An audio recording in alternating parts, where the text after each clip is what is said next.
It's Wednesday, the 2nd of October 2024, and in this evening's show, we catch up on Saturday's demolition of Burton as Brucie records his fourth win in four games in the league. We're also catching up on last night's injury time gut punch against Lincoln, and we look ahead to a tough trip away to third place Mansfield Town this coming Saturday. I'm John Osborne, and this is Seaside's podcast, Extra Time Show, Brewers, Droop, and last gasp, Lincoln.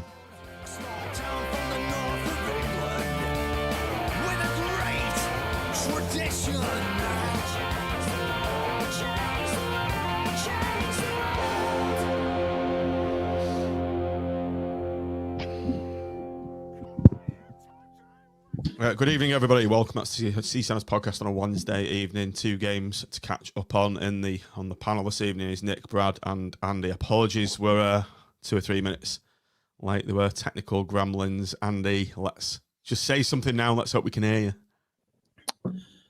I'm a goon. Oh yes. Yes. Oh my God. Critch out. Him, Andy. Oh, sorry. Sorry. That was the last time I was on. It's like a nervous tick, isn't it? You know, like natural thing to shout when you come out of here. Get him out. Oh, he's already out. I nearly said it to Sadler on Saturday when he was over me.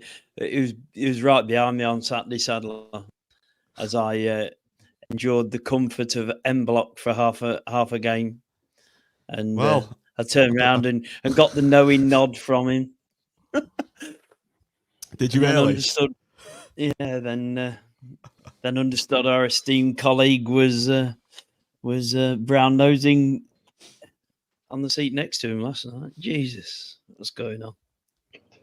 For people that don't know, a panelist of this pod was in the fine company of our chairman and owner, Mr. Simon Sadler. I was going to regale a few tales, but he's feeling a bit under the weather today, so we're going to put that one on ice anyway. But yeah, too much champagne in the back of the limousine. He told me about this in the Arndale a couple of weeks ago. I didn't believe him. And Nick, when he sent pictures of himself up on that balcony, it looks like they've got iPads like actually on the balcony as well. The hangover. Well, there was a few going spare, wasn't there, recently? So, sound like he enjoyed himself.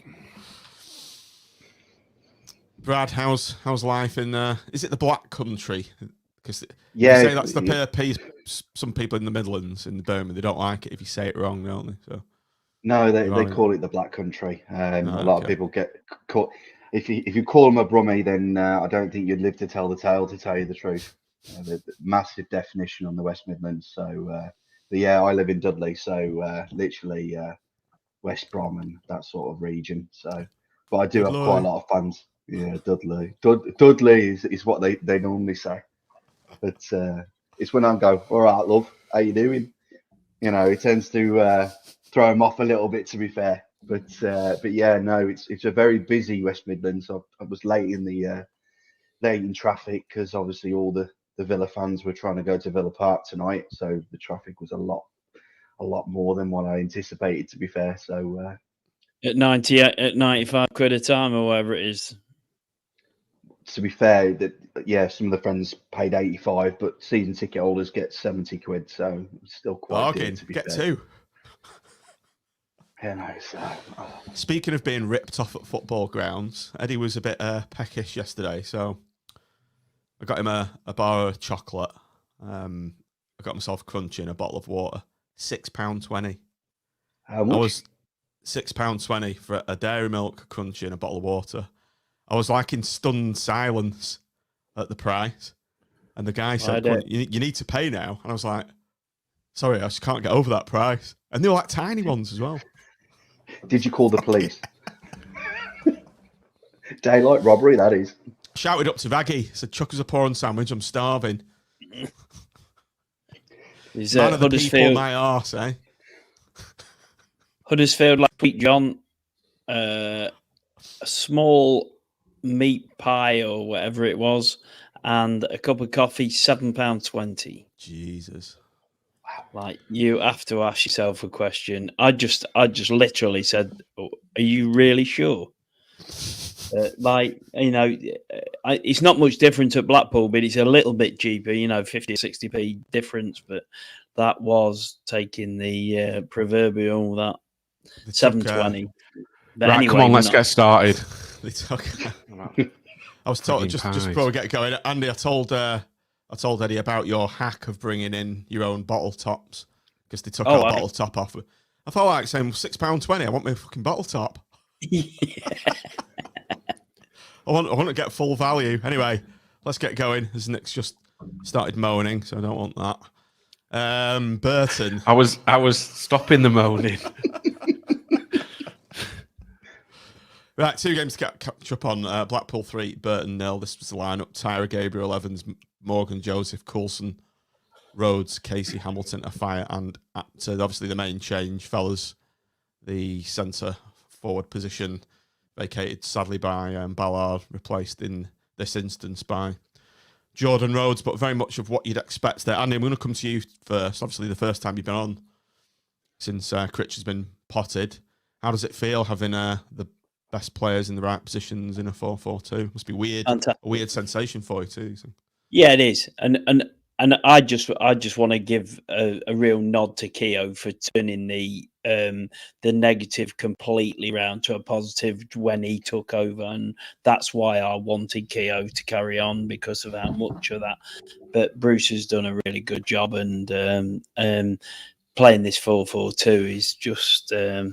It's great, isn't it? It's what we were asking Critchley to do, wasn't it? And a lot of us were banging the drum about have something different, try something different. Everyone knows how we want to play, and he just wouldn't change, would he? And this is a lot better, a lot better. Concerned that we look a bit off it with the guys that are not regular in, like Rhodes on Saturday. I was interested to see how he did. I won't prejudge what we say about the game, but when I saw the team, I was, you're thinking, is this a game for Rhodes? We're likely to have a bit more possession, whatever. But that was my thoughts at the time. But otherwise, I think it relatively picked itself. Yeah. Brad, if you look down to the bench, Andy Send, Husband, Pennington, Carey, Fletcher, Embleton, and Beasley. It looks okay, but I think that's where we're lacking at the moment. We're lacking depth, aren't we? When you lose Ballard from the other game, and you look at the bench, we had a strong bench beforehand. Going into this lineup, okay, we got Husband, Pennington, okay, Sonny Carey. I'm sorry, if I had a right boot, I'd kick him out. To be honest, I'm not a fan of him at all. Special after yesterday, which we'll come on to, and I'll have my little moment. I think Tim says keep that powder dry. Let me just have a quick sip then. keep it moist. But no, literally. What can you do? Saturday, Burton are a very good side. I've got a friend who's a Burton fan because obviously Burton's not far away from myself, to be fair. So we was having a conversation. The fans were actually, after the run that we've been on, they were actually a bit apprehensive on Saturday. They were quite worried of what sort of lineup we were going to have because obviously they don't know what Brucie was going to do, whether it was going to be the same lineup, change it up a little bit, but they literally turned around and said, we're coming to your fortress and we don't know how we're going to play against you.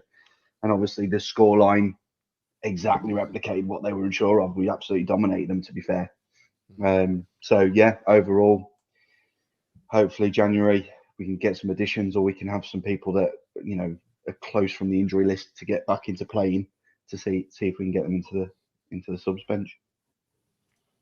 Something similar. Sinister agrees there. None of our subs bring anything that changes the game. It's all because the other players are tired towards 70 minutes. And Dave Dixon just said the squad lacks any pace once we have one or two out of the starting 11. I think, Nick, that's something we have alluded to on this show. I think Mark, if you put Mark GT's comment up, that's where I am with it. That got to read that out for the audio. He says the bench looks better than it is in reality. Like Matt says, too many players brought in for an entirely different system, and that's the problem. You've got that kind of first 11 who are very well suited to the 4-4-2, and that first 11 it might change slightly whether it's Morgan for Norburn or Hubby for Coulson, for example. But then beyond that, with no replacement wingers, with no other pacey striker.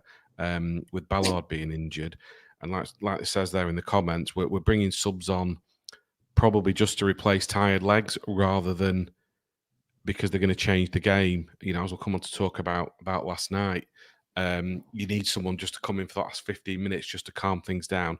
We haven't got it. We've got subs who probably, they suit the Critchley system more, one or two of them, don't they? They don't suit the 4-4-2. So certainly in January, I expect we'll see probably 2 or 3 outgoings and 2 or 3 coming in who are more like the type of players who were starting in that first 11. And it's a very, very good first 11. Look at the run we're on. It's fantastic. But inevitably, they will tire. We will pick up suspensions. We will pick up injuries, as we saw with Coulson last night. And that's where we're going to be tested. It's whether we can stay, I suppose, injury-free enough to stay there or thereabouts in the the top 6, if you like, until January, when he can bring in the kind of strength in depth that will suit the system that he's playing. As Clayton's just said in the comments there, we need to ride our lock and solve the next window and hope Saddleback's Bruce in January to give us the reinforcements we need for a playoff push. Let's get the score overlay back up. Obviously, Steve Bruce had a brilliant start, so we've got a few Brucie bonuses just to kick things off. Blackpool still unbeaten since Critchley left. Great news there, Andy. 4 wins from 4 games initially, 4 wins from 5. The 4 from 4 was a new club record. We're now equal top scorers in the league with 17, 2 clean sheets in the bounds, conceded 1 in 3. Goal difference now positive +3. There's a lot of egg on a lot of people's faces regarding Steve Bruce. Like, what a start he's had. Yeah, it's just as I said before. I mean, I'd nailed my master the Keogh being appointed only because of the total turnaround to actually enjoying watching us play from being depressed every time you just thought about coming to a game. But now Bruce has taken that on, and you've got to applaud the appointment now, and I think everybody's on page again. I think what we'd asked for is a manager that the players trusted, the owner trusted, and the fans trusted, and so that's what we had with Critchley the first time round, and we've definitely got that back again now with Bruce. I don't think there's any dissenters any which way, and the atmosphere's back in the ground. It's good last week at Huddersfield, so congratulations, Steve Bruce. He's done a great job so far. Oh, very well put there, Andy. Okay, let's just move on to the final points of the Burton game. We won't labour over it because it was on Saturday. Obviously, Rhodes in for Ballard. Blackpool, Nick have opened the scoring with free kick from Evans. Burton defence sort of nowhere, and Offiiah's ridden, headed in, classy finish under zero pressure whatsoever. But a great start to the game for Blackpool. It was a great ball in and a very good finish. Like you say, I think from a Burton point of view, there'll be an inquest there in terms of the defending or the lack of marking, because there was nobody anywhere near him. But nevertheless, I mean, Evans, you were talking about some of the stats for Steve Bruce there, and for Lee Evans, he seems to top absolutely everything, doesn't he? Whether it's long passes, chances created, assists, he's just been absolutely phenomenal, and something we've been crying out for a long time. I've talked about midfield creativity being key for a long time, and he's looking like one of the best we've had in a long time. And you just know when he gets the ball, 9 times out of 10, it's going to be fantastic delivery, leading to probably to a decent chance, and it will cause the opposition problems. So I think we've got to mention Burton though as well in that first half. I said on the pod when we were talking about the game, it could be a difficult one where we have to grind it out. If they come and they hadn't won in the league, you wonder whether they're going to try and sit behind the ball and just try and get a point first and foremost. But it was nothing of the sort. They had a real go first half, and they can probably count themselves unlucky not to be level. They had a couple of good chances, maybe lacked a little bit of composure in the final third. Obviously, there was the penalty call, which we'll come to talk about, could have gone a different way. But they certainly played the part. And I think, to be fair, that helps us, like I said, with Charlton and Huddersfield, because you get that space then for Apter and CJ to get in behind and to cause problems. So they had a real go first half, and credit to them for that.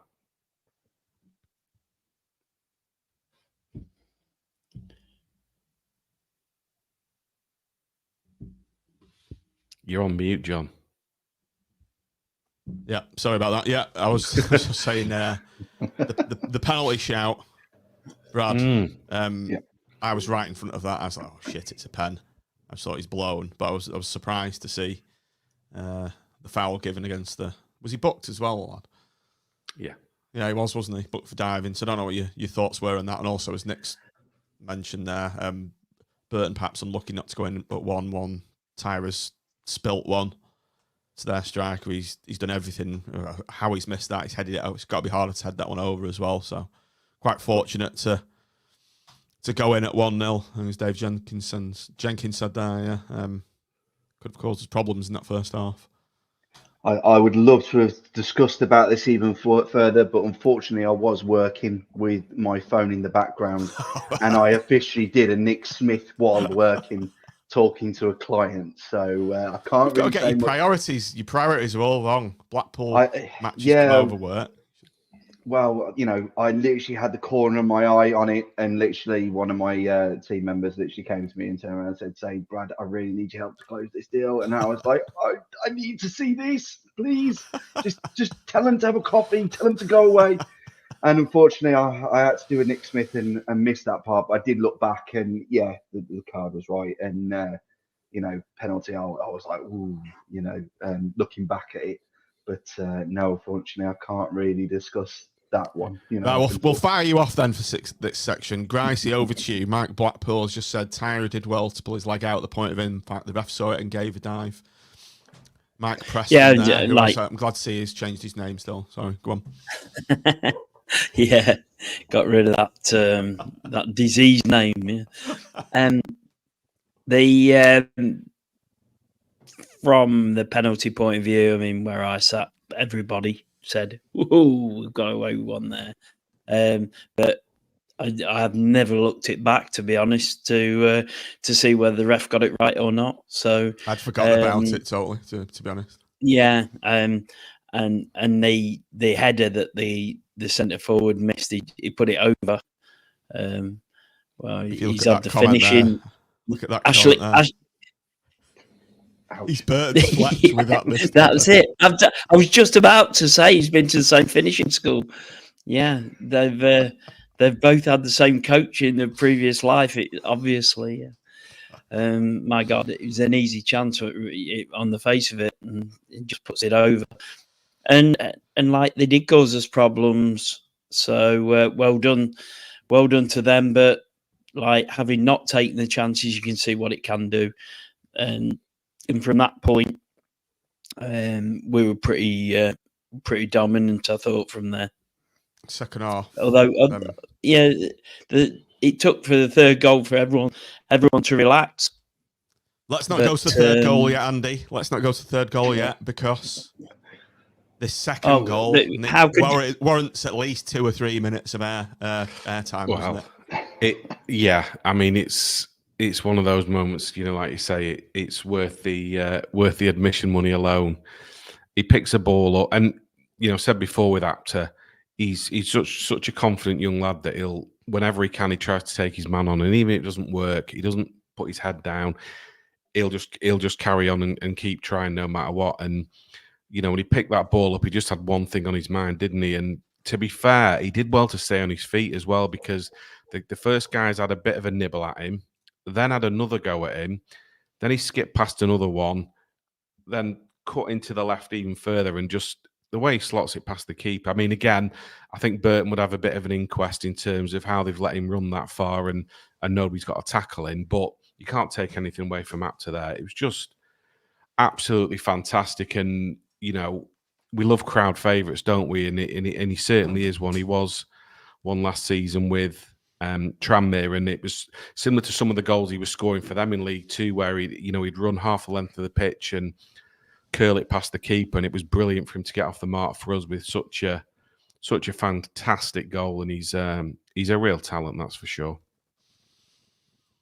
Andy, the reception from the rest of the players, I noticed every single one of them ran over to him, and there was just a huge huddle at the corner flag. I think that shows how a popular player he is to me, when every single player goes and celebrates, and they celebrated for quite a number of seconds with him. It was just a magnificent moment, much like watching Wes Hoolahan at Bloomfield Road. It was a great goal, and the players know that's in him. I think they must do that in training, and you watch the interviews that they have on Tangerine TV, and he's a pretty popular lad around the group, bit cheeky, and I think players like that, don't they? So, like, but what a goal! It's just like everyone's standing in awe, and what we've been wanting from him since he came through the youth team. Every club wants to celebrate one of their own, and he's come through our youth team, and he is one of our own, and he's got a fantastic future ahead, hasn't he? Hopefully for at least a couple of years more at the Seaside. Wasn't all Blackpool though, Nick. In the second half, I've just penned on my notes. Tyra's. We were lucky going after Tyler spilt one, obviously, in the first half. I'm not mentioned that, but he's more than redeemed himself twice in the second half. An unreal tip around the corner from frankly a sloppy pass from Gabriel. I'd expect to see that at my under-12s team, ball across the box. Mm-hmm. And again, a point-blank header. I think he almost pushed it onto the post previous to that. So two absolutely top draw saves from Tyler. Yeah, he's made some absolutely superb saves. Yeah, and like you say, he has had a couple of other moments as well where, the one at Charlton, didn't he? And he spilled that against Burton. But, that can happen with keepers. He's still a young lad, and he's playing at a higher level than he has done before. So, you can forgive that, really. And I think he'll only get better as he goes. Like you say, some unbelievable saves he's made for us so far, and that keeps us in the game. Because like Andy said, I think until the third went in, you couldn't totally relax because, they were still pushing and trying. And thankfully, we managed to get that and then put the game to bed with the General Lee. Another fantastic performance. The what? The General Lee. The General. Lee Evans, the General. Yeah, the General Lee. Jesus, you're old enough to remember it, John. Come on. Even I know that, John. I had a mind blank then. But yeah, great finish. Villa 1 up. There you go. We're not asked about Villa. It's been disallowed anyway. Let's talk about Evans' goal then. Started and ended by the main man, Lee Evans. He won the ball in midfield, played the ball out. It was actually Ashley Fletcher assist again. So 2-in-2 assists for Fletcher. Yeah, but, and again, what a finish by Evans though. What a finish. Ball under his feet. Dug it out. Absolute class. And they always look better when they hit the post and roll across the line. Yeah, it was a very good finish. Like you say, he starts the move and he finishes the move. Everything goes through him for us, doesn't it? He just sets the tempo. Very rarely gives the ball away. Even when he's in a position where I think other players would probably have a bit of a panic and be treating the ball like a hot potato. He's just so calm and knows what he wants to do before he's got the ball. He's a fantastic player, and he's in the conversation for man of the match in most of his games, isn't he? And it was good to see him get the goal and finish the match off, really, like you say, very well placed, right into the corner and off the post, and job done. So for anyone who was in the stadium, obviously Rob Apter's goal, he's got to be up there with the highlights, but there was a non-goal incident that was a massive highlight for me, and it wasn't in the game. Would anyone care to wager a guess at what I'm thinking about? No. It was right at the end. At the place. Oh yeah, the Gabriel and Joseph thing. Yeah, looked like they were doing the old fist pump to the north. Maybe a cheeky dig at the manager of the. No, maybe about it, Nick. No, maybe about it. But I think the thing for me was I watched the club put a tweet out and showed them walking off at the end of the game, and you can just see the camaraderie with the whole team, but particularly with Joseph and Gabriel. They're like two mates who've just been playing footy all day on the park, two kids, and then they're walking off at the end of it. Absolutely loving it, and like most of the other players, they're flourishing under Steve Bruce, and you can see how much they're enjoying the football, which is fantastic to see. But yeah, it was a bit of a wry smile when I saw that one. Right, are you back in the south? By the way, are you back in the south, or have you moved? Oh yeah. I was in the south for the second half, but I'd actually had to go to work, so I'd missed the initial bit. So I caught You'd it have back. loved it. You'd have been all over that. You'd have been all over it. Honestly, I was howling when I saw it, because they were the two in the clear the air meeting, weren't they? There was that alleged clear the air meeting with the manager and the team, and Joseph and Gabriel, the two that spoke up and then ostracised straight afterwards. So there was no love lost there, is there, between them and our esteemed ex-manager, and like both of them look completely different now, don't they?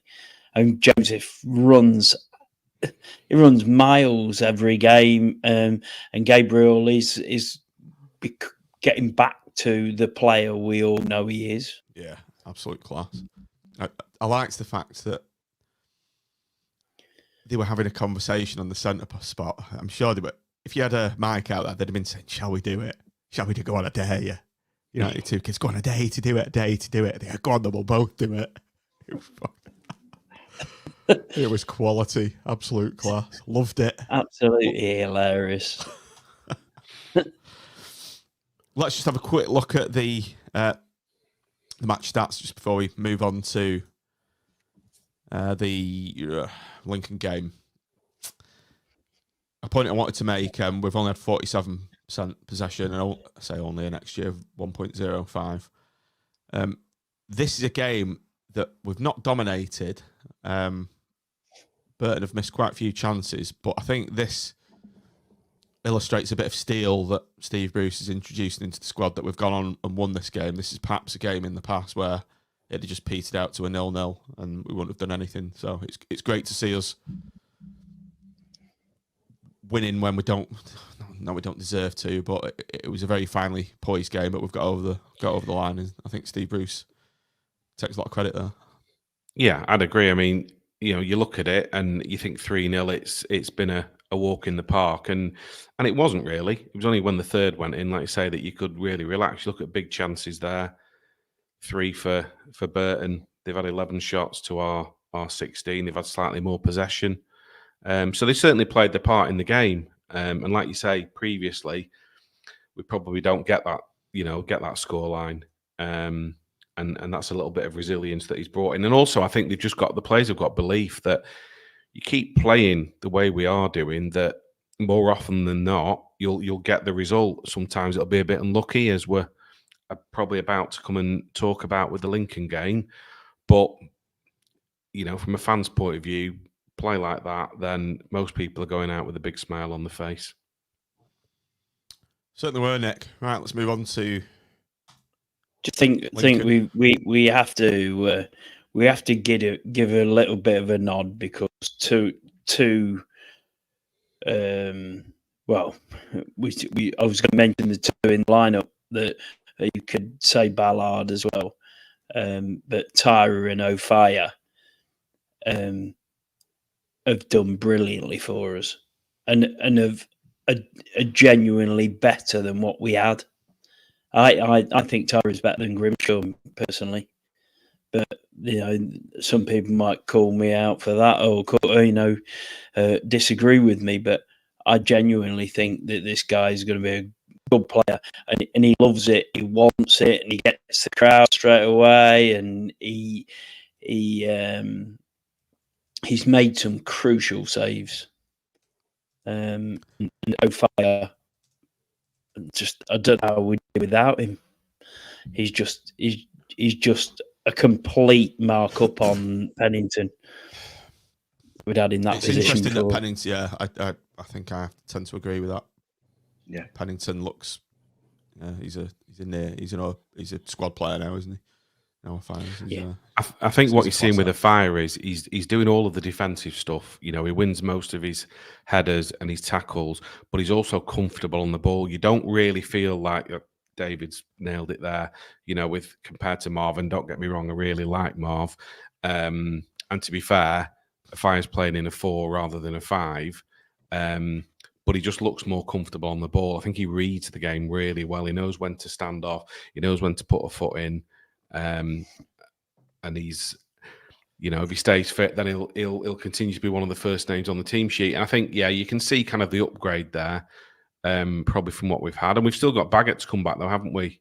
So I think between those three, with Casey, because he's another one who's worthy of a mention, who's flourishing under Steve Bruce. Sometimes goes under the radar a little bit, but he's been brilliant this season as well. So it's looking, touch wood, pretty decent in the centre half position at the moment. Right. Obviously, had to be a change in the lineup again. Well, didn't have to be, did there? Literally, the only change was up front. Beasley. That's a bit now. I've got the wrong graphic up. Yeah, sorry, wrong graphic. Beasley coming in for Rhodes. What do you think the thinking was behind this for the Lincoln lineup? Exactly the same.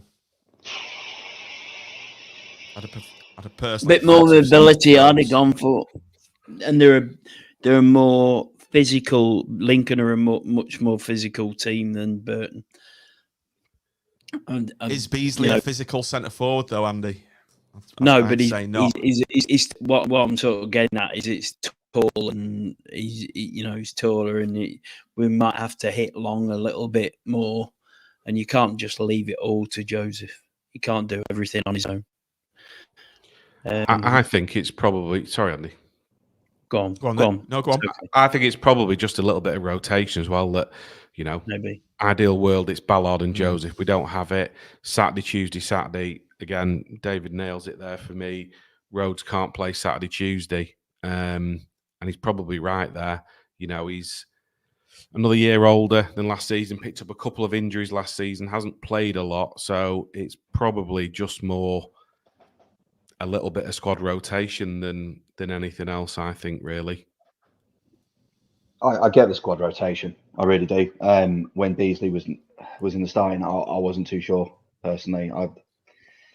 I always class Beasley as more of an impact sub, not at the Critch 72 minute or anything like that, or what the iPad dictates. But we need someone.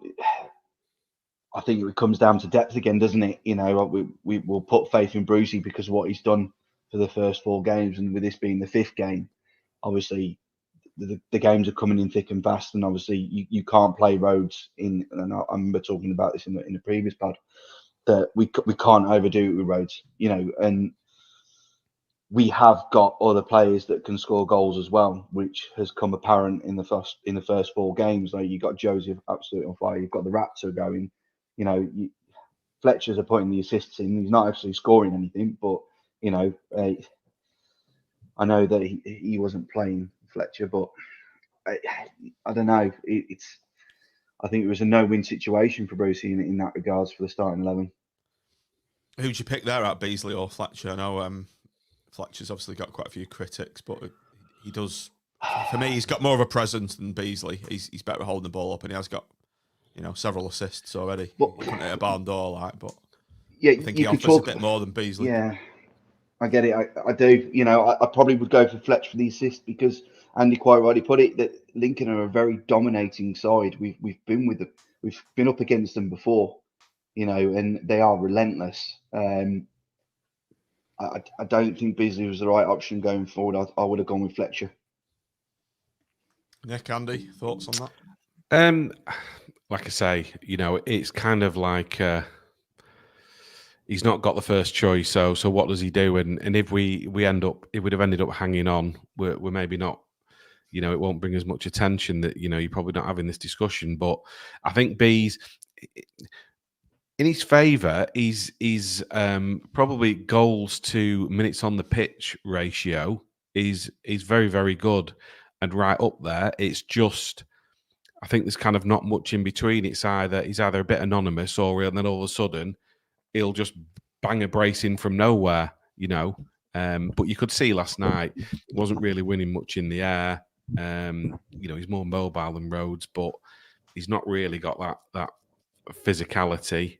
And he perhaps sees Fletcher as a little bit more of a second half impact sub, perhaps. When Ballard's back, he starts, doesn't he? And touch wood, it sounds like he's perhaps not out for as long as first thought. It could be maybe a week on Saturday. He might be back in contention, which will be great if he is.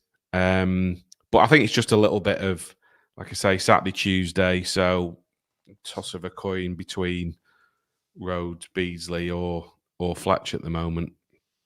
But surely you would have had in mind that this team's been, what was it 13 games away? They've been unbeaten. Yep. Brucie would have known straight away that this is a side that you don't mess with. We're at Bloomfield Road. We're at the Fortress. You've got to put your best team out. And okay, it doesn't help that we've got Mansfield on Saturday, and they're on a high flyer. They're third at the moment, aren't they? So, Fletcher isn't really much of a goal threat, is he? I get Tottenham. We'll come to talk about it. I think his link-up play has been decent, and he did well last night with his assist. But put him in front of goal with a header, you'd probably rather Beasley on the end of it than Fletcher. Yeah, there's good arguments for either. Yeah, for either player there. A discussion. Is it right? He's called Jigsaw. Sorry, Andy. Is it right? He's called Jigsaw because he goes to pieces in a box. So I don't know. In the buzz, that's for certain. No. He's like he just. I think his struggle, Fletcher's struggle, isn't in. It literally is in both boxes. He's got to be a presence in defence for us from corners. We generally have Carey in the middle of the 6-yard box. So if they're worth a salt, they're going to keep it away from him, aren't they? And so if you're defending a corner, you've got to be good at the back or near post, and you've got to be able to put the ball in the net at the other end. In the Wickham game and in the game against Lincoln, he's had good chances, really, really, really good chances, and he's not put them in. And then the frustration came at the end of the Lincoln game where everyone's just going bonkers. He's the biggest bloke at the back post, and he didn't out. Jumping the gun there. And that's frustration. And he just, there's no, it's not anything bad from the fans or whatever. It's just, we want him to be better. Just be better. Just stick the easy chances away. And do your bit in defence when you need to. His link I know it sounds really. Sorry. Go on, Brad. One thing that reminds me about Fletcher was back in the day when you had Emil Heskey before he went to Wigan, and he was absolutely shocking. And I'm hoping that he's moved like Heskey went to Wigan, where he had the highest assists available, and he's going to come to us and he's going to do really, really well for us and turn the corner. That's how I'm feeling with Fletcher at the moment. I don't think the penny's fully dropped with him at the moment. You know, looking at him against Lincoln, he had signs where he went, "Oh, okay, that's actually some good passing," you know, which in the second half he was doing really, really well. But obviously he didn't get the goal or anything like that. But I just think he's got a confidence issue, and I think we were talking about this a couple of days ago. You know, he needs to get confidence and he needs to get it fast, because I do think there's a good player in there. David Dixon disagrees. Fletcher is going to be a big waste of a decent wage. Dave Hart, we'll see. Fletcher can't jump. See. Yeah. Let's recap the first half then. In my notes, I've highlighted Albie Morgan's shot from the set piece corner. O'Connor's had an unbelievable miss from them. Should have scored. Kyle Joseph once more from another thing from his locker, a deft spin and shot that the keeper saved really well. So it's Blackpool are creating chances early on, and wouldn't have been unusual for the game to be 2-1 after 25 minutes. Yeah, I think we had that 20-minute spell, didn't we, where we looked really, really good. You could see they were a decent side, and they had a bit of a game plan.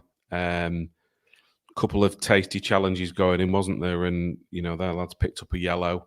But I thought we played pretty decent for a large spell of that first half, but for a couple of decent saves from the keeper, we could have been in front. I thought it was similar to what we've seen from Steve Bruce in previous games, and let's not forget how long they've been unbeaten. I think, was it not us who beat them their last? Yeah, New Year's Day, was it? Yeah, so they're a decent side, but we more than matched them. I thought we had a really good spell for, like I say, probably 20-25 minutes of that first half. Brad, Hayden Coulson gone down injured on 36 minutes. He's been an absolute revelation at left back in this new system, and it was a real blow to see him go down and injured. And I think it really affected us down that left-hand flank. He was a real outlet, and he was solid at the back also. So it's a real blow for Blackpool that he exited the game at that point. 100%, John. Literally, he dominated the left. The first 25 minutes, he was just ripping it up. He was tearing them to pieces, and they didn't have an answer for us. I was scared the first time he went down. I was like, oh, okay, what's happened here? And obviously he was down for a period of time, and that worried us. Well, it certainly worried me for quite a long period of time. When he got back playing, I thought, oh, okay, great, happy days. But when he went down again, I was like, oh God, no, please don't, not now. We were playing so well, we were dominating, and the squad for the first 25 minutes looked like we were a top 2 team, in my opinion. If we were playing any team in the league, we would have easily scored 2 or 3 past them. But obviously, Nick quite rightly said the resilience of Lincoln, that they are a decent side, and we were very unfortunate not to go ahead through Coulson, through Joseph, and that, and it's a shame, really. And I hope that the injury doesn't prolong as what it needs to be. Hopefully he can recover as quickly as humanly possible, because we need him, and that's apparent for the last 5 games that we've had. And when he did go injured, you could tell with the tempo down on the left where we couldn't really make an answer really to Lincoln, and they felt a lot more comfortable, and they kind of grew back into the game to think, hang on a minute, we can actually take them on here. And we didn't really have an answer for the second half, to be fair. So yeah, really sadly missed, and hopefully it's not too bad. Can I just say, John, go on. Yeah, just saying, through his ribs, in it, but hopefully he's all right. Is that what it is, Nick? Well, he said he's taken a knock to his ribs and they're having it checked. So you just keep your fingers crossed. It's not broken, because if it's ribs, it's difficult, isn't it? You've just got to let it heal, and I've you bruised my ribs can't. once. It's fucking agony. You can't, coughing, sneezing. That's it. You can't do too much, can you? Let alone run about on a football pitch. So let's keep our fingers crossed. He's okay. Andy, you just did you go back to the chances, John? Yeah. The chances, the Morgan shot. I actually thought it was at the time a lot better save than he actually was. But looking back on it, he was only more or less straight at him. Anywhere else, he was done. The keeper. Joseph save as well. The Joseph save was a really good save. And then, but from the Morgan one, we had two running in, and it was. I'm telling you, the keeper was lucky that where that went. He earned his own luck on the night that they gave but we had two coming in on it, and it could have gone anywhere than it was virtually. We follow it in, and then we'd had the Joseph one where he made a really good save, and the Gabriel one, which was point blank, and then just didn't bounce for us again, really. And we'd been a bit unlucky, I thought, not to get one. Coulson injury is a massive concern because he's obviously gone ahead of Hubby. Hubby was in the team before. He got injured, and it looked to me like husband has lost a bit of confidence from being dropped now, and Coulson looking as though gone ahead of him, and maybe that's really affected his confidence because he looked very nervous last night to me when he came on. Yeah, absolutely. We could have been out of sight at half time. Fletcher came on for Beasley, 63 minutes in the second half. Nick, what do you think the thinking was there on that substitution?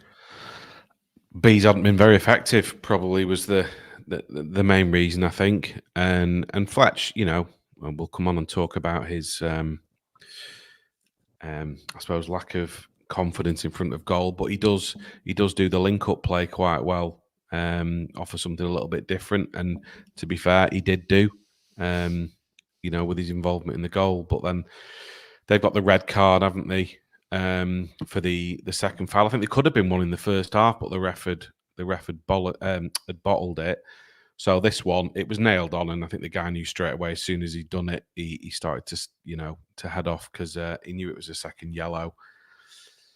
And then their bench, a little bit of what's the word? They weren't even subtle about was it? No, they weren't even all subtle of them about it. All three of them waving, telling the keeper, waving at the keeper to go down, which he did straight away.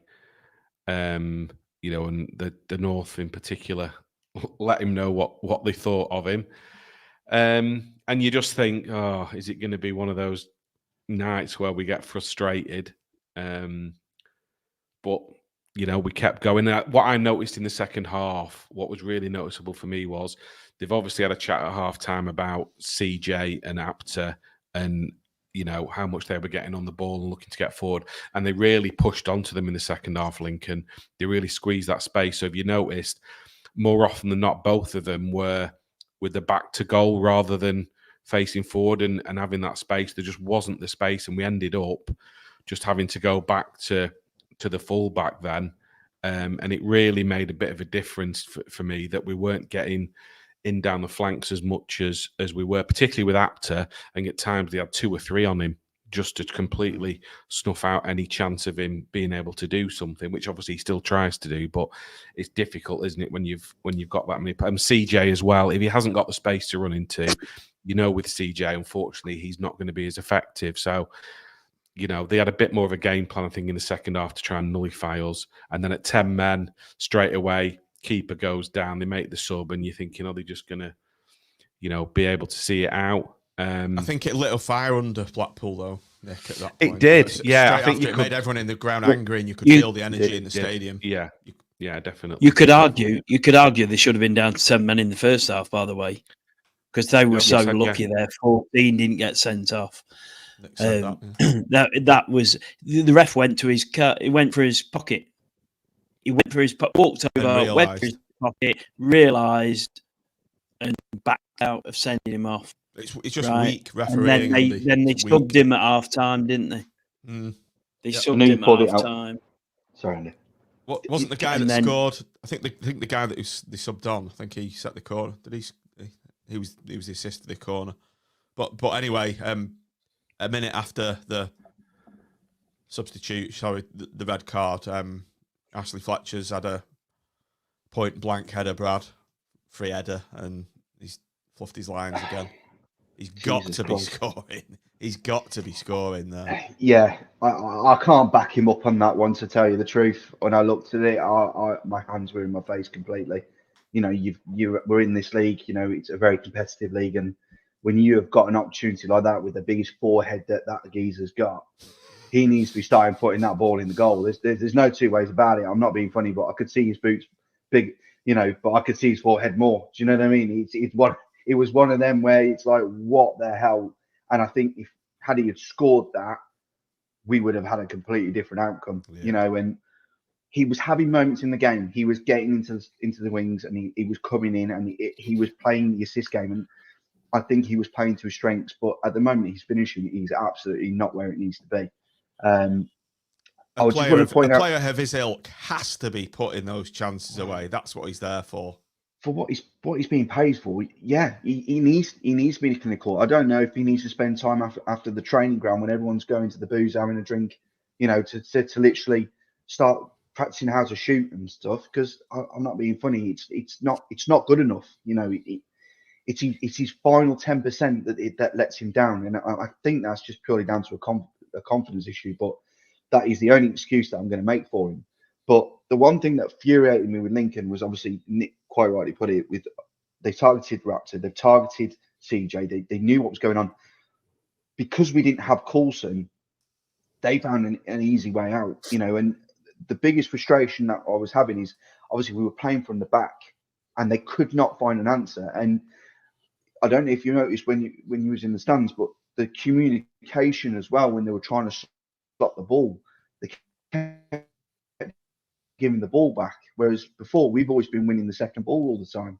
And they were trying to pass it to the right, they were trying to pass it to the left didn't have an answer, and Lincoln knew that. And when they kept going up to the right and try and play up, they always had an answer. They kept battling, you know. And that was the biggest frustration that we had. And you could see the players getting really frustrated, because you'd think that Lincoln going down to 10 men, we would have that extra man to be able to make the plays. And I was glad that Beasley came off. I have to be honest. I was very happy. But then Fletcher didn't quite help the situation either. And that, I think, playing it to what we were discussing in the starting lineup, we need to be able to have that depth in the subs to be able to create that impact. And at the moment, we haven't got that. The first 11, yet we've got the team. And unfortunately, with Ballard, he's our first player. We're gonna continue to have to develop the players. You know, Dobby and Kieran need to develop the players, because I know Brucie is going to think of the masterminding on how to play the next game against Mansfield. But, you know, we're going to talk about it more in the final 10 minutes. But I never have been more frustrated than watching the last 10 minutes. And I know I've been holding it in, but, you know, Carey as well. Like, you know, we're having a problem with Fletcher at the moment. What the hell was Carey thinking? You know, his performance in the last 10 minutes were absolutely shambolic. I would literally 2 minutes in would have took him back off again if I was Brucie, because he made it worse for us. You know, and that's ultimately, you know, the whole team dropped after that, in my opinion, and that's led up to the last minute goal, which, I'm not going to lie, the TV nearly got smashed. We have got a goal to celebrate before this. Nick, Fletcher did redeem himself somewhat, putting in the ball for Joseph for his goal. However, Fletcher does miscontrol the ball, and it's almost lucky that it ends up in front of him to put the cross in. It was a nice little drop of the shoulder, put the defender off his balance, and then puts a good ball in, and a tidy finish from Joseph, and absolute limbs in the north when that went in. Yeah, I mean, it took him a touch to get it under control, but then when he did, to be fair, he did well, and he got his head up and he put a decent ball in for Joseph to flick it in the back of the net. And you're thinking at that point, I was thinking, right, that's justice for what that keeper's just done. Because, like I say, you wonder when he did it, will they end up seeing it out?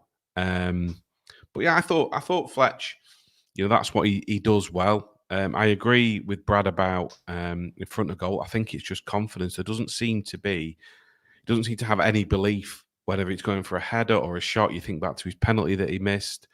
He doesn't have a great goal scoring record if you look at his career, but you would hope at League One, perhaps he just gets that little bit more time on the ball and can put it in the back of the net. But I just think when it's coming to him, it's obviously playing on his mind. And I think when you're full of confidence, like with Joseph, that ball's come across and he hasn't given it a second thought. He just flicked it in, natural as anything, and it's in the back of the net. It's completely opposite with Fletcher at the moment. But fingers crossed. I don't think we should be writing him off. And it's almost like there's got to be a scapegoat sometimes, hasn't there? And I think it's still very early days. He's not starting games, which might not help either. When you're coming off the bench and you feel like as a striker, right, I've got to score to try and force my way into the team. But yeah, it's just a bit of a confidence thing in front of goal for me, I think. But he did well for the goal, and thought we deserved to go in front. Is it a confidence thing though? His record. Well, it seems to lack conviction. You look at that header and it's like, or where you're having a shot, you put your laces through it, as they say, or with a header, you give it everything. It's almost like I think Mitch described it in his excellent blog, like a kid who's not really played much football and isn't quite sure what to do. Well, this is where I had it. I'll just kind of go towards a ball, whereas he should be absolutely just giving it everything. And ultimately, as a striker, you're on the pitch to score goals, aren't you? So 5 goals since 2018. Yeah, we'll see. But I'm trying to be positive. Yeah, for balance, as Mark has rightly said, we do look better balanced with. We do, with and Fletcher. I think we do. Yeah, I agree. He does give us balance, and he does have some good link-up play. But it's negated by when he's then. If he could add a goal, if he added a goal last night to what everything else he did, we'd all be saying, "Brilliant! What a performance!" Do you know what I mean? But the two just sort of seem to cancel each other out. I think if that chance had gone to Beasley, ironically, he would have headed that goal in. I'm pretty sure Bees would have finished that. Yeah, and it would have been buzzing with the assist, as well. But Beasley wouldn't have done the assist. Yeah, so it's like, can we fuse them together, maybe? I agree, and I'm just I would say I think Joseph's turned himself on his head. In fact, Fletcher actually scored really well with his backside at Crawley, didn't he? Maybe he should start heading it in with his backside. He charged down that one at Crawley, and that would be one of his 5 goals, if you think about it. Right. Well, let's move on from that then. Let's talk about the last 10 minutes.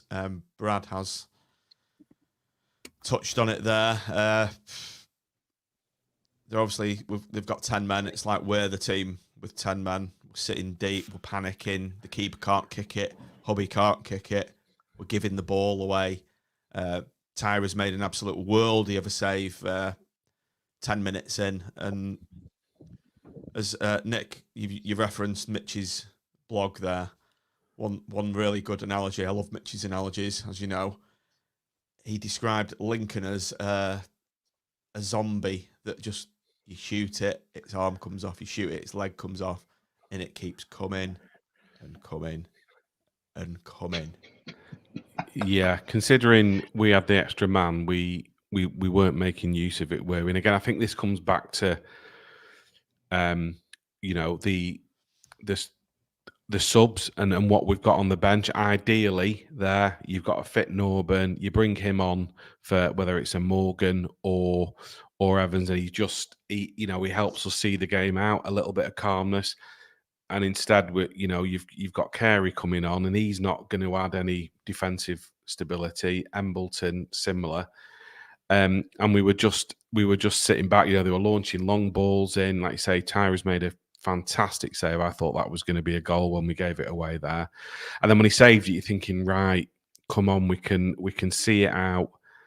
And yeah, it was just panic all round, and it was very un-Steve Bruce Blackpool like when you look at how we've been in the last 5 games. We've been able to, we've talked about the defensive side of things and how we've managed to see games out and looking a bit more resilient. And it just seemed to be panic stations. We've seen this so many times in years gone by with Blackpool teams where we're hanging on in the 95th minute and you're thinking, oh, I know what's coming. And we haven't really had that yet under Steve Bruce, but it was just all a bit. There was nobody really taking control and poor decision making as well. Carey's had the chance to break and he puts it out of play, and then they get that corner and the keeper comes up, and I'm thinking, God, please don't him score after what's gone on. Oh yeah. That would have been. And don't get me wrong, it was hard enough to take as it was, but it's been a delicious irony, Nick. Well, it would, yes, to quote Timothy. From a Lincoln point of view. Yeah, and it's gone to the back post. Again, we talk about Fletcher. He's there. I don't know whether the guys climbed on me a little bit, and whether Tyra, might be a little bit disappointed he didn't get something. I couldn't really see it too well from where we were, because at the other end, I just saw it kind of went silent for a second, didn't it? And you just saw all the Lincoln players wheeling away, and I was like, you were expecting the ref to blow up for something for a free kick, or you just kind of like that. As that it's disbelief. It is, yeah. For a sec, you're like, has that actually happened? I could not believe it, and we didn't deserve it, to be fair. I think over the course of 90 minutes, we did create some good chances. And it was an absolute sickener. But we didn't play the game out well in that last 10 minutes, unfortunately. I'm not going to be too critical, because I think there's a little bit of, like I say, the subs who we're bringing on. Ideal world is probably not what we want to be doing, but we don't have much option. Let's discuss the subs then. I really couldn't understand Embleton coming on. How long does it take for him to get fit? Because his body language, frankly, stinks at the moment. He doesn't look fit. He shouldn't be on the pitch. He shouldn't be anywhere near the pitch. And I don't get why they brought him on. No, hindsight's a wonderful thing, but I think it's probably just because people are tiring. That kind of first 11 playing Saturday, Tuesday. And if we hang on, we're probably saying, yeah, it's the right thing to do. Any sub's a gamble, isn't it? But yeah, they're not those subs. That particularly with Embleton, like you say, he looks miles off it, and doesn't seem to look any fitter each time he comes on. So I'm not really sure what's going on there. But I think it's just purely fresh legs is why he's doing it, rather than it necessarily being particularly tactical, because like I say, they're not players who are coming on to shore things up. You're not bringing 2 defensive midfielders on there, are you? So yeah, you could argue we could have maybe left it as it was, but he's probably got one eye on going to Mansfield on Saturday, another tough game. It's just one of them. But look, when Bruce took over, if someone had said to you 13 points from 15, I don't think there's a single Blackpool fan who'd have said, no, that's not enough. It's absolutely phenomenal. And it's maybe just caught up on us a little bit, in that last 10 or 15 minutes of the game. And if we go and get a result on Saturday, it keeps it going. And I think, like he said, we will learn from it. And you can be damn sure they've had a conversation about it afterwards, and they'll have talked about it. And we've probably already worked on it today on the training ground. So, I'm not too concerned. I think he's been around a long time, Steve Bruce, hasn't he? And he'll be learning a lot about the players in every game and what we maybe need to do. And he'll probably have a conversation with whether it's Fletch for what he's done or not done at the back post. Probably with the keeper as well. Maybe could have come for it. I think when it's crowded like that, a lot of the time, if there's any contact, like MB says there, I thought Tyra could have come for the punch. Chances are, if the Lincoln player goes up, he gets the foul, and when we see the game out and get the win. It was absolutely devastating though. But it, like I say, 13 points out of 15 is still absolutely fantastic. Andy, just before we move on, your thoughts on the goal? Obviously, right in front of you in the south. Absolute sickener when it went in. Oh, you've gone quiet, Andy. Oh, sorry. You're on mute, Andy. You muted yourself. Sorry. Right. Yeah, just everyone's just here, just stunned silence. You just sitting there praying that we can get it away. It was obviously the last. What we thought was going to be the last play, and like as I said to you before, it doesn't worry me them whipping it in around the edge of the 6-yard box because Carey looks in control there, and Casey looks in control there, and I thought they would try and do something different, and which they did, and just banged it over the back post and the guy coming in. I mean, we've scored enough of those this season. Hubby's got 3, hasn't he, at the back post? You know, it is what it is. They outsmarted us right at the end, but we obviously, and we'll say this about any goal we concede, really, that we should have defended it better. We know we should have defended it better. Tyra will look at himself on what he did. Fletcher probably won't look at himself, but he should do on what he should have done. But we should have had somebody like blocking that run and blocking that man at the back post. Somehow, you know, there's enough physicality in the team, but they obviously were delighted, but it totally stunned us. And it's well, look, we scored a last minute goal against Texas, didn't we? So, like, let's not go overboard about it. It's lost us 2 points, but as Nick said, like, I'd take that. 15, you can't complain, can you? You can't. No, complain. and so I've listened to what their manager said afterwards, and I thought they were very physical in the game. I thought they were dirty in the game. Some of the tackles that they put in, but it was no. When he talked about the sending off, their manager said it was a sending off. Yeah, are you upset about it? No. I ask my players to be physical, so there are games when we're going to have a man sent off. And so they were quite. I'd rather have that than the other way around, wouldn't you? Yeah, like, I remember going to Preston and not even putting a foot in all game and losing there, and we came out of there and like we hadn't had one player booked and no one was even trying to put a foot in. Well, they came and they put a foot in from the word go last night, and Joseph must be black and blue this morning. He'd just been kicked everywhere, but he just gets up and starts running again, doesn't he? He just yeah, Nick, coming out of the game, I don't know if you picked up on this.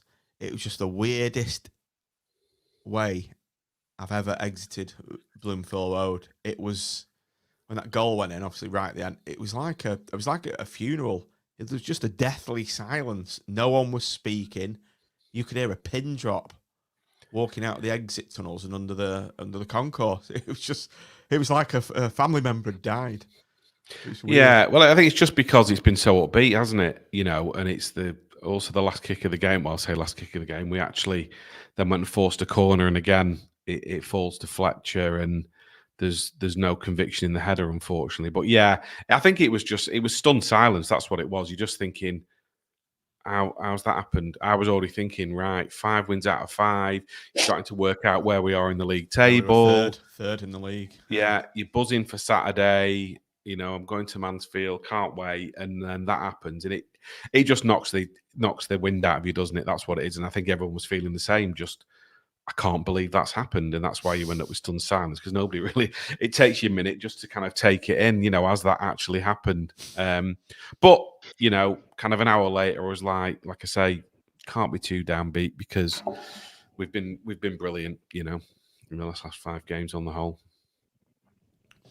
Okay, as Nick's mentioned there, we've got Mansfield coming up. I've created a little Mansfield graphic there of a few bits of information. Current form, they've won 4 out of 5. We've won 4 out of 5 in the league, obviously. We've got the anomaly of the Sheffield Wednesday game in there. It's going to be a tough game. They're in 3rd, we're in 6th. They're unbeaten at home. Home record of played 4, won 2, drawn 2, lost none. Our away record, almost as good. Played 4, won 2, drawn 1, lost 1. Their fans seem a bit... What's the word? There's a bit in the post name, AVFTT, that they're not that confident, are they, for some reason, Mansfield? It's going to be a tough test, nonetheless. Yeah, I think, if we'd have hung on last night, then we've almost nearly got more or less identical records, 2 very evenly matched teams. And fair play to them, because I bet not many people would probably have them in 3rd place. All right, it's early in the season, but they've done really, really well so far, and putting some decent performances with it. They're there on merit, so it'll be tough. But Charlton was going to be tough, wasn't it? Huddersfield was going to be tough. It was a tough game last night, but at the moment, I think we're capable of giving anybody, a decent game of football, and then we'll go there, and Steve Bruce will be saying, "Let them worry about us." Respect the opposition, but. Touch wood. We'll see where we're at with injuries. We know pretty much what the side will be, probably bar 1 or 2, depending on the likes of whoever's going to play up top with Joseph and whether Coulson comes in. But other than that, it'll be the same players. So we'll go there with confidence. I'm sure we'll have got over last night by then. We'll be working out on the training ground, and I think there's no reason why we can't go there and get a result. Brad, your thoughts for the Mansfield game? They've got Lee Gregory. I think he scored 1 more than Joseph. They have got a few injury concerns. How are you feeling about this one? Well, they haven't got the Raptor. That's what they haven't got. CJ going back to his old stomping ground as well. I'm not sure. I'm feeling positive, but I'm also feeling a little bit apprehensive. Obviously, I don't want us to have what we did yesterday and have a worry of the last 10, 15 minutes, especially when they put Kerry on. Fletcher, confidence. I think his confidence is going to be dented even more from last night, to be fair. But who plays up top with Joseph? I'm not sure. To be honest, I think Beasley's the only option, really. We couldn't be much worse. And do we start Fletcher off, see how the first 30 minutes, first half goes, and then switch it from there? I don't know. But hopefully that Steve's got an idea on what he needs to do. I think referring to last night's game, I think the silence after the game, and I was silent after the game, and thinking back, we've had a really, really good run, but if we just hold on and we wasn't as poor as we wanted to be in the last 10 minutes, that would have been an extra 2 points. And I think us as fans, those extra 2 minutes those 2 points would mean the absolute world to us, and we'd be having a bit of a different conversation, thinking, we fancy Mansfield and keep that run going. Personally, I think it's a must-win game for us. I think for the other teams that we've been playing, they are in the top half of the table, apart, obviously, if you exclude the Stockport game, which was, I'd call, an anomaly. Thinking about it, I'm feeling confident. I think we'll probably go to score predictions in a second, but I think there's going to be a few goals in there. I think if Joseph gets one over, I think that'll be good. But it'd be interesting to see, really. We'll be away from home, aren't we, when we play them? So, I think the confidence will be running high in Mansfield. We're worrying a little bit, but that's my mindset anyway. Andy, who starts up front with Carl Joseph, and it's a Ballard. worry. It's a worry if is he going to be fit? For me, it's a massive worry if Carl Joseph gets injured. I think we're screwed without him. Without a shadow of a doubt, in this formation, you're right. Let's hope Ballard's fit. You never know. But obviously he's he's the big cog into how we play it, especially away. Anyway, Brad needs a bit of Raggy Aid sending down. So if he puts his address in the comments, we'll send him a can of Raggy Aid. And of course, we're going to win, Brad. What's up with you? Jeez, man. We've won a Ballon d'Or. Do you not know? We've won a Ballon d'Or. Yes, I know. I just won a Ballon d'Or. Go and ask all your mates down there. Never. Oh, Has a Villa player ever won the Ballon d'Or? I don't think so. No. Of course they haven't. Only the mighty Blackpool FC have. Nick, your thoughts on Mansfield, and finish your analysis with a prediction, then we'll go around the room and call it an evening. Well, I think I've given you my thoughts in terms of, how they're doing and they're doing well. How I think we'll do. I remember going there in 1991 in the Rumbelows Cup, and Phil Stant scored a hat-trick. He was on loan. And I think this is the type of random shit I remember, right? I can't remember stuff from yesterday, but he scored a hat-trick and he won a TV for man of the match because it was Rumbelows. And then they wouldn't give it him because they couldn't go to loan players. And he was, so he never got his 32-inch TV. And I'm gonna go for the same scoreline, 3-0 to the Pool. Did it have fast text? Possibly. C-Fax, everything. Nicam stereo, fast text, and all that. Yeah.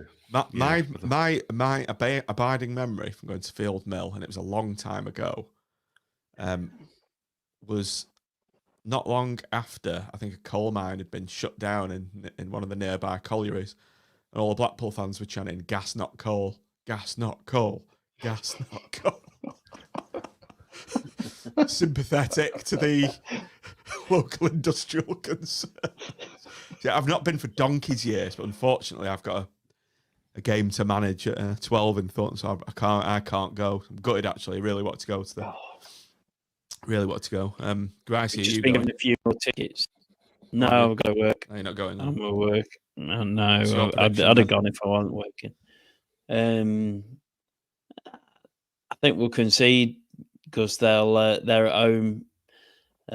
So 3-1 for me. To them? 3-1. What? Of course not. Of course not. The new positive me. This is not the Critchley Grice Reaper or whatever it was. This is the Bruce. Do you want that handle removing from your copybook, the Grice Reaper? Do you want a new nickname? No, look, early days yet, John. I was going to say, where's the Raggy Aid at? Andy, you need to have some. Have it in shots. No, we're all right. We're all right. Don't worry, we're full on now, Brad. No problem. Full on. Right, it's 3-1 to Blackpool, Andy. Yeah. Brad, just to finish things off, they've only beaten Cambridge 2-1 at home and Shrewsbury 2-1 at home. Last 2 home games, so I'm going to go for 2-1 Blackpool. I'm going to reverse that. Penny for your thoughts. You're a mind reader. I was going to go 2-1. I'm going to go a little bit different now. You can go 2-1 as well. I won't be upset. You wore the same shirt as me. You're trying to take the same score as me. What's going on here? I have to draw. Can I grow a similar beard? Hang on. Let me have some Raggy Aid. I'm going to go 4-2 to the Pool. Ooh, 4-2. 2 from Joseph, 1 from CJ, and I'm going 1 for Fletcher. Here he starts. And then we've got a midweek off then, haven't we? So finally. And the Bristol Rovers game, what's the chance of that being called off? Because I know Apter's been called up. Do you need 2? 3, I think. Is it? I think so. I might be wrong. But we could do it getting called off because we don't want to miss the Raptor, do we?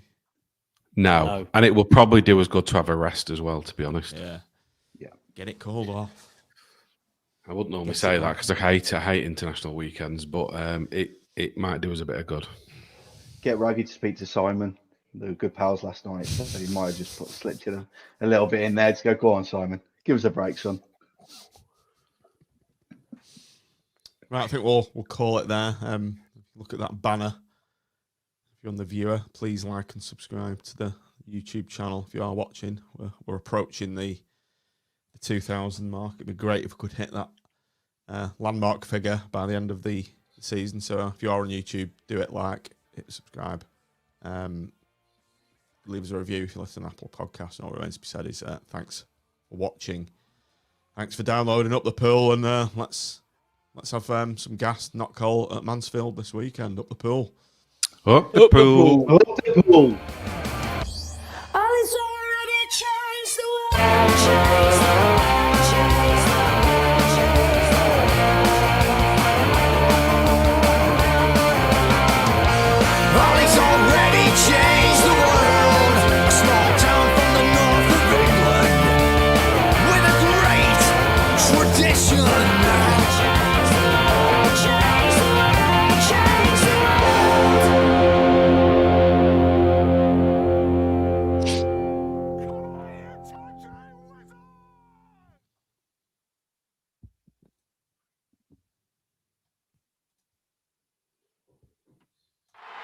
Been involved in 2. Can he make 3?